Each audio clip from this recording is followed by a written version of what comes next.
Hi guys, it's me again, Clem from Wonderwords, and today I'm going to be sharing my top 10 books of 2017.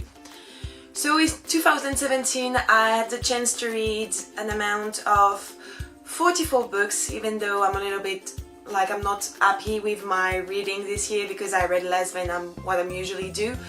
So yeah, but still I had the chance to read amazing books and some of them were really good, and I'm going to share them with you right now. So with further ado, let me show you my top 10 books. So the books aren't in any particular order except for the first one I'm going to show, which is my favorite read of 2017, and it's Lord of Shadow by Cassandra Clare. So it's the second installment in the Dark Artifices trilogy. This trilogy is definitely going to be my favorite one by Cassandra Clare.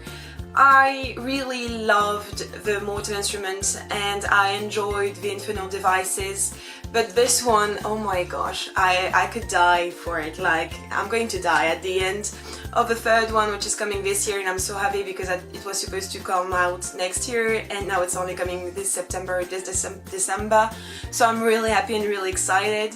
So yeah, this book was perfect.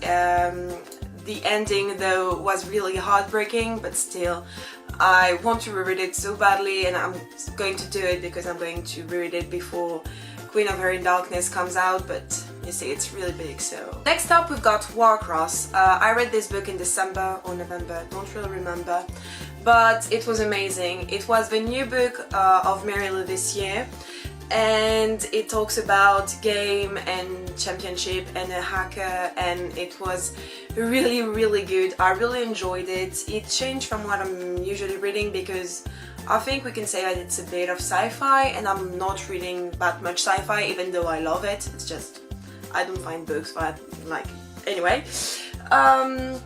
Yeah, so this book was really great. The ending was amazing. I can't wait to read the next one, which I think is coming out this fall or something like that. So I'm really happy. I want to know what's happening next, because at the end we're there and we don't know what's going to happen. We're just, oh my gosh. Next we've got A Darker Shade of Magic by V. Schwab. So this is the first installment in the Shade of Magic trilogy. I read this book this summer and it was really a very intense and beautiful read. It was the first book I read from V. Schwab, and this woman is amazing. Really, her writing style is so good, and the word building in this book, it's amazing. I know that it's keep getting better and better because I keep hearing Jenny and Sarah telling me, oh my gosh, you have to read the following books because it's getting even better and better. This book is going to consume you. You are not going to think only about that. So I can't wait actually, and I'm going to read the next one in February or March, and then after the last one. So yeah, but I really love the word and everything that's happening in it. The characters are really well built. It was a masterpiece. I loved it. Next up we've got Crest by Marissa Meyer. It's the third installment in the Lunar Chronicles. I read most of the Lunar Chronicle this year because I wanted to finish it, and we can say that Crest is my favorite book in the series. It was just amazing. I don't have it right now because I lent it to Jenny, but if I could show it to you, you'll see that there is a lot of post-it notes because there were so many amazing moments, and there was this huge part where all you can do is crying and everything is falling apart and you say, oh my gosh, but what's happening? And this book was just so intense, and I don't know, I loved it so much. Next we've got Crooked Kingdom by Leigh Bardugo. I completely forgot that I had read this book this year. I thought I read it last year, in 2016. But actually I read it in the beginning of 2017, so yeah, it's definitely on my top 10 of 2017.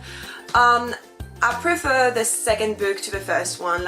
Six of Crows was really good, but I don't know, I prefer what happened in Crooked Kingdom, and I was familiar with the word, so it was really more easy for me to understand what was happening. And yeah, I don't know, I just don't know. This book is amazing. I want to reread them soon. I'm sure that Sarah and Jenny are going to come with me on this rereading, so maybe we will do that this year, I don't know. So Next up, we've got Gemina by Jay Kristoff and Amy Kaufman. This is the second book in the Illuminae Files trilogy, and this book was mind-blowing. Like, it was really interesting. That's what I love with this series, because it's sci-fi and it's YA, but you actually learn a lot of stuff in this book. Like, in this one, they explore a theory that I'm not going to spoil, because if I tell it to you, it's going to spoil the whole book. And it was so amazing. Till the end, you don't really know what's going to happen, because there's so many scientific stuff and stuff like that you don't really know if you're not familiar with it. It's a complete surprise, and it was really good to read about it. And I mean, the story and how it was written, it was really intense, and there is a lot of action. It was beautiful, and I can't wait to read Obsidio, which is coming out this spring, I think. And I can't wait, because it's going to be the conclusion, and I'm sure it's going to be epic. Next up, we've got Lady Helene The Dark Days Club. It's the first installment in the Lady Helene trilogy. This book was really great, because for me it's a mix between two of my favorite things, which are Pride and Prejudice and The Mortal Instrument.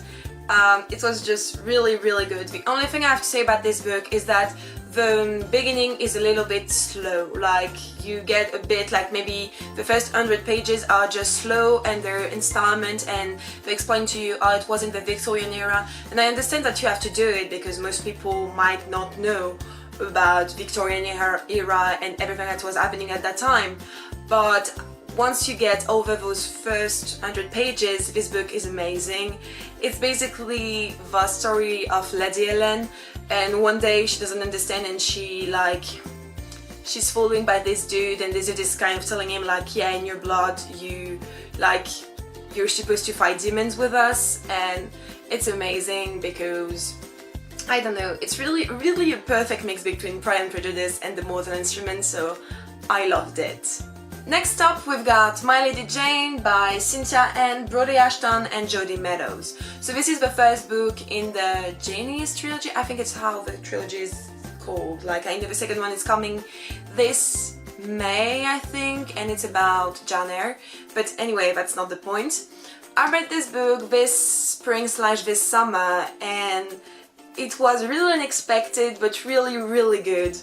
Like, I wanted to read this book for a long time, and because I saw a lot of people on BookTube talking about it and saying it was amazing, so I wanted to read it, and they were right. Like, it's really, I don't know, it's an historical fiction, but at the same time it's really funny, and there is a bit of fantasy in it. Like, I don't know, it's just a perfect mix, and the character was so sassy, and it was funny, and sometimes you didn't really know what was going to happen, and the fantasy stuff was really amazing.